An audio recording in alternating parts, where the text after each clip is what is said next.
A esta hora establecemos contacto en Caracas, en Venezuela, con Diego Arria, ex embajador de Venezuela ante la Organización de Naciones Unidas. Señor Arria, muy buenas noches. Gracias por acompañarnos acá en el informativo de NTN 24 para nuestra teleaudiencia en todo el continente americano. Buenas noches.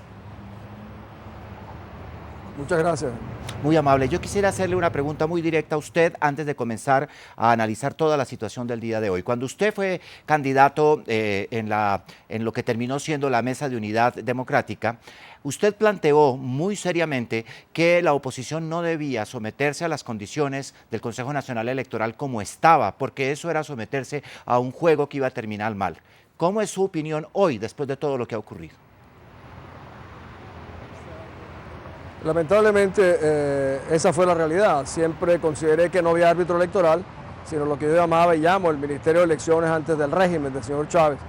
Bueno, en cierta medida hoy otro medio de comunicación internacional me lo reclamaba y en el fondo hemos estado pagando ahora el costo de no habernos defendido a tiempo de una organización que se creó justamente para perpetuar en el poder a Chávez primero y a todos los que puedan seguir a Chávez. Esa es una terrible realidad y ha sido un costo altísimo para la democracia y la libertad en Venezuela. Y partiendo de eso, señor Arria, usted que es un ex embajador y que conoce las condiciones en general de las relaciones internacionales, ¿cómo ve entonces la actuación de UNASUR, la posesión hoy del presidente Maduro y la situación en general del respaldo internacional salomónico, porque también pidieron el reconteo de votos? Pero desde la comunidad internacional, ¿cómo ve entonces la situación? Curiosamente o irónicamente, hoy, el 19 de abril, hace 203 años que Venezuela comenzó a anticipar su proceso de independencia. Hoy la comunidad internacional que estaba presente en la juramentación del señor Maduro pudo presenciar perfectamente cómo Venezuela se ha convertido en una colonia cubana. Venezuela entregó su soberanía, curiosamente, a Cuba hace ya como 10 años. En la presencia de tantos jefes de Estado que conocían perfectamente que nunca tuvimos la oportunidad de que nuestra demanda, la de nuestro candidato Capriles, fuese oída. Sin embargo, hicieron acto de presencia. Este ha batido el récord en Venezuela en toda su historia. La noche de las elecciones, la presidenta de la Asamblea, que pocos días antes del Consejo Electoral, que pocos días antes había utilizado el brazalete de los golpistas de Chávez, sin que pasaran pocas horas, inmediatamente anunció que no habría recuento de votos. La presidenta del Tribunal Supremo de Justicia de inmediato la secundó y han juramentado al señor Maduro en un tiempo récord. ¿Por qué hacen todo eso? Quieren acelerar un proceso, yo diría, de desmovilizar a los venezolanos, de quitar la presión que hay. Hoy en día vivimos una presión y una circunstancia que nunca antes hemos tenido en Venezuela. Me recuerdo, por cierto, lo que aconteció en Irán cuando se robaron las elecciones, en Egipto, y tal vez en América Latina, cuando Fujimori hizo lo mismo y el señor Toledo salió a las calles y tuvo que renunciar al señor Fujimori. Es lo más cercano a lo que puedo pensar. Señor Arria, pero observando la situación de Venezuela, tenemos un partido en el poder 13 años, tenía un líder carismático con un gran poder sobre el pueblo que era Hugo Chávez, y aún así Hugo Chávez no llegó a ese punto. Si Nicolás Maduro llega a radicalizar aún más lo que él llama la revolución, ¿a dónde va a ir? Porque indudablemente, y esto no es una apreciación personal, se ha dicho en todo el continente, no tiene ni el carisma ni el poder, y ahora tiene una oposición que es exactamente la mitad del país. Aquí está pasando algo realmente que la comunidad internacional no ha visto bien. La represión comenzó al día siguiente. El número de estudiantes detenidos, vejados, algunos muertos a quemarropa por guardias nacionales venezolanos es en una medida menor lo que aconteció en Irán. Cuando el lenguaje del señor Maduro es de represión, llamar fascista justamente a ellos que se comportan como fascistas. Cuando un diputado nuestro en la Asamblea le lanzan un micrófono y casi le revientan el cráneo. Cuando el presidente de la Asamblea le quita la palabra y dice que no le dará la palabra a los miembros de la oposición. Venezuela está a una gran velocidad entrando al proceso final de lo que sería una dictadura, sin la menor duda, pero una dictadura contra más de la mitad del país que sin la menor duda ganó esa elección. No solamente lo confirman la documentación nuestra, lo confirma la velocidad, las amenazas o incluso hoy el señor Maduro amenazó indirectamente a Enrique Capriles, diciendo que lo hacía culpable de los muertos ocurridos en los últimos días, cuando realmente es al revés la situación. Es un proceso de amenazar a los líderes, a los candidatos.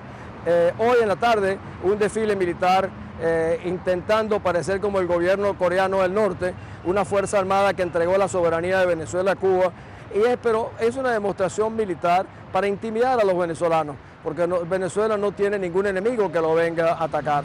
Es realmente una vergüenza y la cúpula militar venezolana está empujando a este régimen a un proceso que nos puede llevar a la desestabilización económica, política y social, con consecuencias muy graves para todos, más allá de Venezuela. Señor Arria, ayúdenos a comprender una cosa. Ya la oposición aceptó la decisión del reconteo de votos, que era el punto de discordia, digamos, después de que se anunció el resultado de las elecciones. Sin embargo, el reconteo de votos lo va a hacer el mismo Consejo Nacional Electoral del que usted ha hablado, que no es independiente y que no es garantía de nada. ¿Para qué la oposición hace esto? ¿Sabe si va a haber algún cambio real? Y si lo hubiera, ¿qué puede pasar? Nicolás Maduro se acaba de posesionar. Mi reflexión personal es la siguiente. Un proceso de auditoría que todavía no está muy claro para mí por la manera un poco civilina en la cual la presidenta del Consejo Electoral lo anunció, pero al mismo tiempo dijo no generen expectativas de que va a haber ningún cambio. Estos procesos para mí tendrían que ser abiertos, mientras que haya mayor transparencia con la presencia no solamente de los testigos que estaban en esas que corresponden a las cajas que van a abrir, sino con la observación internacional. Si nosotros no tenemos observadores internacionales independientes, nos va a ser muy difícil, porque aquí no es suficiente tener la razón, aquí hay que tener la fuerza para imponerla. En Venezuela se vio claramente que para ganar no es suficiente triunfar.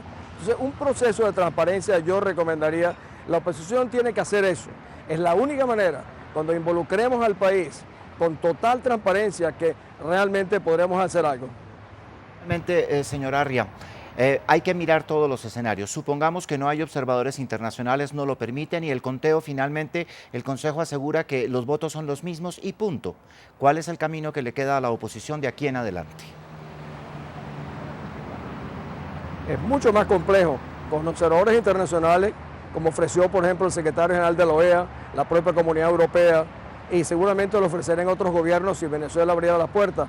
No va a ser mucho más complicado. Yo he dicho que nosotros debemos utilizar también organismos venezolanos independientes como SDATA, que tienen la competencia, que no se sienten comprometidos por nuestro comportamiento en el pasado, porque ellos no han sido parte de eso.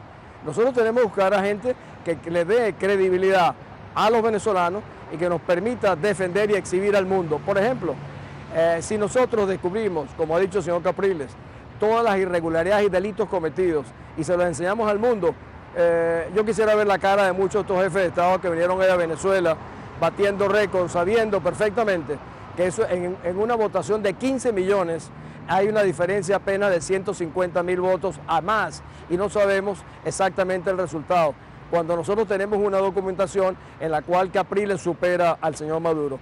Sin embargo, la comunidad internacional, muchos de ellos, clientes del petróleo venezolano, lo desatendieron.